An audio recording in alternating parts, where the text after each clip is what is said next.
Good morning everyone, welcome to knowledge account. আমরা দেখব 22 ফেব্রুয়ারি 2026 এর ইম্পর্টেন্ট কারেন্ট অ্যাফেয়ার্স, তার সাথে সাথে রিলেটেড স্ট্র্যাটেজিকে। যেমন আজকের ফার্স্ট কোয়েশ্চেন, 2025-এ এই Our Lady of Grace Cathedral চার্চটা ইউনেস্কোর কোন পুরস্কার পেয়েছে?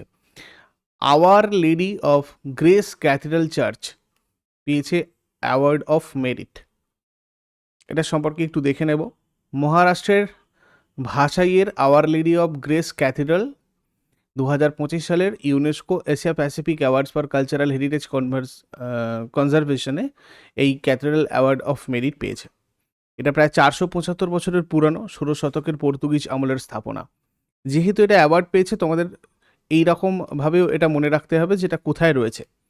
পর্তুগিজ শাসনকালে মহারাষ্ট্রের খ্রিস্ট ধর্মের বিস্তারের গুরুত্বপূর্ণ নিদর্শন এটা। থাইল্যান্ডের ব্যাংককে আয়োজিত 2025 সালের UNESCO Asia Pacific award for cultural heritage conservation অনুষ্ঠানে এই পুরস্কারটা প্রদান করা হয়েছে। এরপরে সংযুক্ত আরব আমিরাত অর্থাৎ ইউনাইটেড আরব এমিরেটস কোন বিষয়ের চিকিৎসায় নতুন জিন থেরাপি স্টার্ট করেছে?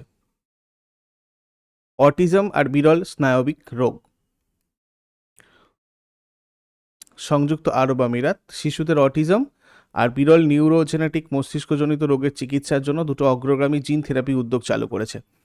এগুলো পরিচালনা করছে এমিরেটস হেলথ সার্ভিসেস। শুধু রোগের লক্ষণ কমানোর চিকিৎসা না করে রোগ কেন হয়েছে তার আসল জেনেটিক কারণ খুঁজে বের করে সেই অনুযায়ী নির্দিষ্ট আর ব্যক্তিভিত্তিক চিকিৎসা করাটাই হচ্ছে লক্ষ্য। এই মধ্যপ্রাচ্যে উন্নত শিশু নিউরোলজিক্যাল চিকিৎসায় ইউএইকে শীর্ষস্থানে প্রতিষ্ঠিত করেছে এই ব্যাপারটা। আচ্ছা, এরপরে বলার আগে তোমাদের বলে দিই, তোমরা ইয়ারলি কারেন্ট অ্যাফেয়ার্স জানুয়ারি 25 থেকে ডিসেম্বর 2025 পর্যন্ত সমস্ত কারেন্ট অ্যাফেয়ার্স টপিক ওয়াইজ 4টে ভলিউমের A4 সাইজের পিডিএফে এবং তার সাথে সাথে পুরো বছরের কারেন্ট অ্যাফেয়ার্সের বাছাই করা যেগুলো রয়েছে সেগুলোর মক টেস্ট সিরিজ তোমাদের কোর্স সেকশানে অ্যাভেলেবেল রয়েছে নলেজ অ্যাকাউন্ট অফিসিয়াল অ্যাপের। বাদবাকিগুলো তোমরা ইবুক সেকশানে প্রত্যেক মাসের কারেন্ট অ্যাফেয়ার্স এগুলো পেয়ে যাবে।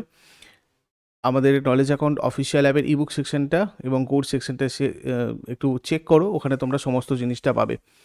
এছাড়াও বিভিন্ন টেস্ট সিরিজ রয়েছে এক্সাম স্পেসিফিক এবং সাবজেক্ট স্পেসিফিক বা পিওয়াইপি স্পেসিফিক। তোমরা চাইলে এগুলোতে এনরোল করে এগুলো প্র্যাকটিস করতে পারো। অন্যান্য কোর্সও চলছে, বিভিন্ন সেন্ট্রাল আর স্টেট গভর্নমেন্টের কম্পিটিটিভ এক্সামের প্রিপারেশন। তোমাদের যার যেটা প্রয়োজন সেই অনুযায়ী সেখানে যুক্ত হতে পারো। কনসালটেশনের জন্য এই নম্বরে হোয়াটসঅ্যাপ অথবা কল করে নিও। পরের প্রশ্ন, ভারত আর নেপালের মধ্যে সম্প্রতি কোন বিষয়ে চুক্তি স্বাক্ষরিত হয়েছে? ভারত আর নেপালের মধ্যে অপরাধমূলক বিষয়ে পারস্পরিক আইনি সহায়তা বিষয়ে চুক্তি স্বাক্ষরিত হয়েছে। ভারত আর Nepal mutual legal assistance in criminal matters চুক্তি স্বাক্ষর করেছে, দুই দেশের মধ্যে তদন্ত, বিচার আর মামলায় প্রক্রিয়া সহযোগিতা বৃদ্ধির জন্য। সম্প্রতি ভারতের স্বাক্ষরিত মেমোরান্ডাম অফ আন্ডারস্ট্যান্ডিং যেগুলো হয়েছে সেগুলো বলে দিই। ভারত মরক্কো একটা মেমোরান্ডাম অফ আন্ডারস্ট্যান্ডিং স্বাক্ষরিত হয়েছিল কৌশলগত অংশীদারিত্ব শক্তিশালী করার লক্ষ্যে, প্রতিরক্ষা প্রশিক্ষণ, প্রযুক্তি আর সামরিক সহযোগিতা বৃদ্ধির জন্য। এছাড়া ভারত লাইবেরিয়া নিরাপদ আর সাশ্রয়ী ওষুধের প্রাপ্যতা বৃদ্ধির জন্য করেছিল ভারতের ফার্মাকোপিয়া মান লাইবেরিয়া প্রয়োগে সহযোগিতার জন্য, ওষুধের মান নিয়ন্ত্রণ আর নিয়ন্ত্রক কাঠামো শক্তিশালী করার লক্ষ্যে। এছাড়া হাব 71 আর ইউএই ইন্ডিয়া সিইপিএ কাউন্সিলের চুক্তি হয়েছিল ভারত ইউএই যে স্টার্ট আপগুলো আছে সেগুলোর ক্রস বর্ডার এক্সপ্যানশনের জন্য, ইনোভেশন, ইনভেস্টমেন্ট এবং টেকনোলজিক্যাল কোঅপারেশনের জন্য। দুই দেশের উদ্যোক্তাদের জন্য বাজার সম্প্রসারণের সুযোগ সৃষ্টি যাতে হয় তার লক্ষ্যে। এছাড়া Bharat Saudi Arab memorandum of understanding, এটা সাংস্কৃতিক বিনিময় এবং ঐতিহ্য সংরক্ষণে সহযোগিতা বৃদ্ধির জন্য, শিল্প, সাহিত্য, ঐতিহ্য আর সাংস্কৃতিক কর্মসূচিতে পারস্পরিক অংশগ্রহণের লক্ষ্যে দ্বিপাক্ষিক সম্পর্ক যাতে আরও মজবুত হয়। এছাড়া ভারত ইকুয়েডরের একটা হয়েছে কূটনীতিকদের প্রশিক্ষণ আর দক্ষতা উন্নয়নের সহযোগিতার উদ্দেশ্যে বিদেশ নীতি আর প্রশাসনিক অভিজ্ঞতা বিনিময়ের জন্য। এরপর বিহারের নতুন আন্তর্জাতিক বিমানবন্দরটি কোন জেলায় তৈরি হতে চলেছে? বিহারের নতুন আন্তর্জাতিক বিমানবন্দর এটা হচ্ছে কোথায়? সোনপুর, সরন। এই বিমানবন্দরটা সরন জেলার সোনপুরে তৈরি হবে। হাজিপুর এবং দুমারিয়ার মাঝে প্রায় 4228 একর জমি জুড়ে বিস্তৃত হবে। এই বিমানবন্দরটিতে 4200 মিটার লম্বা রানওয়ে থাকবে। এর ফলে বড় বড় মালবাহী এবং যাত্রীবাহী বিমান অনায়াসে ওঠানামা করতে পারবে। এই প্রজেক্টটা 2030 সালের মধ্যে শেষ করার লক্ষ্যমাত্রা নেওয়া হয়েছে। এর জন্য প্রাথমিকভাবে 1302 কোটি টাকা বরাদ্দ করা হয়েছে। এরপরে লেখক মণিশঙ্কর মুখোপাধ্যায় কোন ছদ্মনামে সবচেয়ে বেশি পরিচিত ছিলেন? মণিশঙ্কর মুখোপাধ্যায় শঙ্কর ছদ্মনামে সবচেয়ে বেশি পরিচিত ছিলেন। 1955 সালে তার প্রথম বই কত অজানারে প্রকাশিত হয়। ব্রিটিশ ব্যারিস্টার নোয়েল ফ্রেডরিক বারওয়েলের জীবনী নিয়ে লেখা এই বইটা তাকে খ্যাতি এনে দেয়। তার লেখা কালজয়ী উপন্যাসগুলোর মধ্যে রয়েছে চৌরঙ্গী, জন অরণ্য, সীমাবদ্ধ এবং আশা আকাঙ্ক্ষা। তিনি তার লেখার মাধ্যমে শহুরে জীবন এবং মধ্যবিত্তের নৈতিক সংকটকে নিপুণভাবে ফুটিয়ে তুলেছিলেন। সাহিত্য জগতে তার অসামান্য অবদানের জন্য ভারত সরকারের সাহিত্য একাডেমি পুরস্কারে ভূষিত হয়েছিলেন।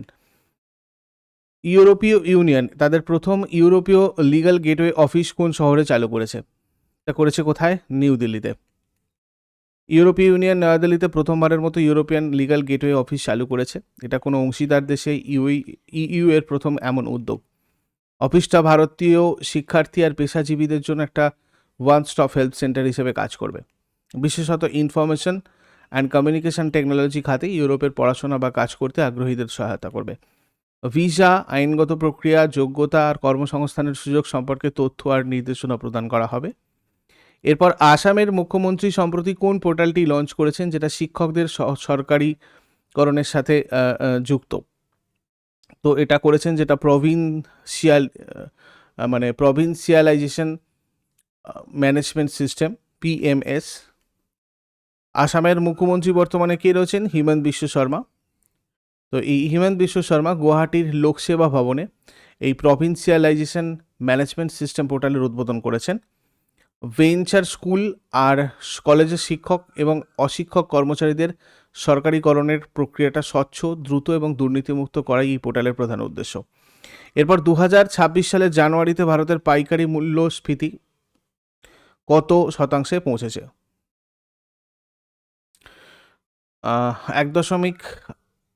1.81% বেড়েছে। মানে 2026 সালের জানুয়ারিতে পাইকারি মুদ্রাস্ফীতি বেড়ে হয়েছে তোমার 1.81%, যেটা গত 10 মাসের সর্বোচ্চ। মূলত খাদ্যদ্রব্য, অখাদ্য পণ্য এবং উৎপাদিত পণ্য সামগ্রীর দাম বাড়ার কারণে বৃদ্ধি হয়। এরপরে বিহারের কোন জেলায় শেষ সশস্ত্র মাওবাদী নেতার আত্মসমর্পণের পর রাজ্যটিকে নকশালমুক্ত ঘোষণা করা হয়েছে? মুঙ্গেরকে। বিহারকে আনুষ্ঠানিকভাবে নকশালমুক্ত ঘোষণা করা হয়েছে। মুঙ্গের জেলায় শেষ সশস্ত্র মাওবাদী সুরেশ কোডা আত্মসমর্পণ করার পরে এই ঘোষণা আসে। এই রাজ্যে দীর্ঘদিনের লেফট উইং এক্সট্রিমিজম বিরোধী লড়াইয়ে এটা একটা বড় সাফল্য। নেক্সট, আইআইটি বোম্বে কোন আন্তর্জাতিক বিশ্ববিদ্যালয়ের সাথে এআই ম্যানুফ্যাকচারিং সেন্টার তৈরির জন্য চুক্তি করেছে? Columbia University. Memorandum of understanding যেটা হয়েছে মানে স্বাক্ষরিত হয়েছে নিউ দিল্লির ভারত মণ্ডপমে কেন্দ্রীয় মন্ত্রী ধর্মেন্দ্র প্রধানের উপস্থিতিতে আইআইটি বোম্বে আর আমেরিকার কলম্বিয়া ইউনিভার্সিটির মধ্যে এই সমঝোতা স্মারক স্বাক্ষরিত হয়েছে। এই চুক্তির মাধ্যমে Columbia IIT Bombay centre for AI for manufacturing নামে একটা গবেষণা কেন্দ্র গড়ে তোলা হবে। এই কেন্দ্রটিতে মূলত ম্যানুফ্যাকচারিং বা উৎপাদন শিল্পে কীভাবে এআই এর ব্যবহার করা যায় সেটা নিয়ে গবেষণা করবে।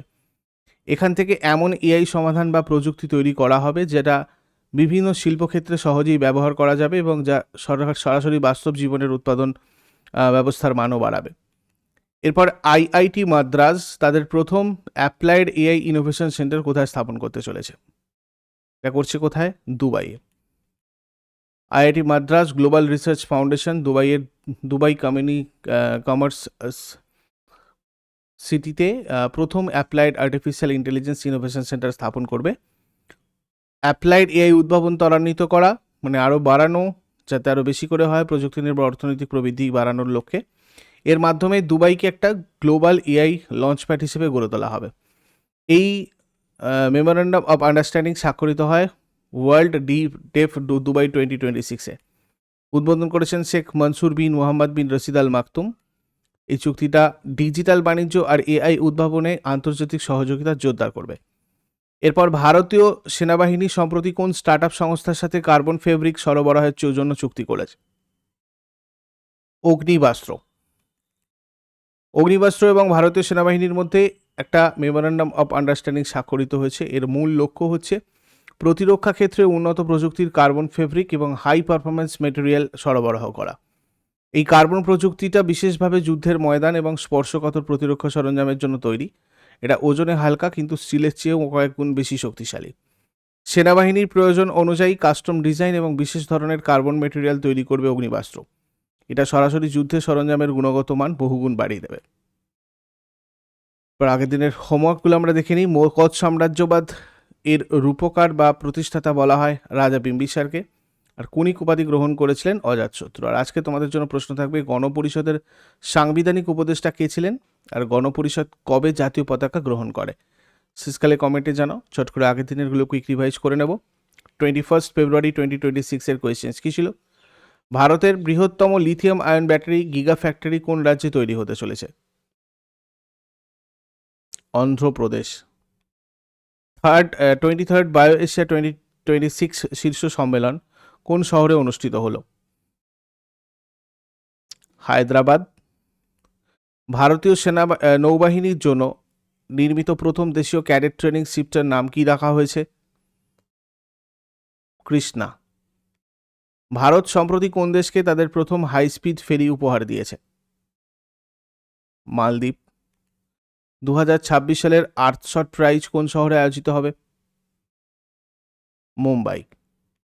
জার্মানির নুরেমবার্গে অনুষ্ঠিত বায়োফেচ 2026-এ কোন দেশকে কান্ট্রি অব দ্য ইয়ার হিসাবে ঘোষণা করা হয়েছে? ভারত।